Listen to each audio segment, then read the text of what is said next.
निष्कारी commission ने हमें 30 minute का वक्त दिया था। 15 मिनट एक हॉल से दूसरे हॉल में जाते हुए लगे। सीईओ ब्लू वर्ल्ड सिटी सात नज़ीर की प्रोग्राम बोल आदिल अब्बासी के साथ में गुफ्तगू कहा, कमीशन या हुकूमत का कोई फर्द बैठकर बात करे। हम 30 से 85 अरब पर मुज़ाकरात के लिए तैयार हैं। एक डेवलपर एयरलाइन नहीं चला सकता तो दूसरा डेवलपर कैसे बेच सकता है।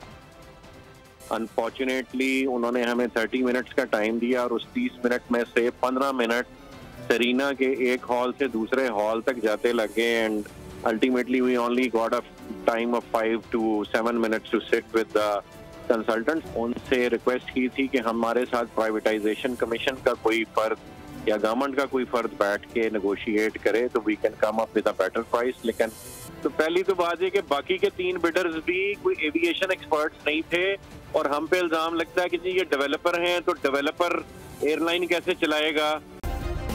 सब्सक्राइब करें और बेल दबाएं ताकि कोई खबर रह न जाए।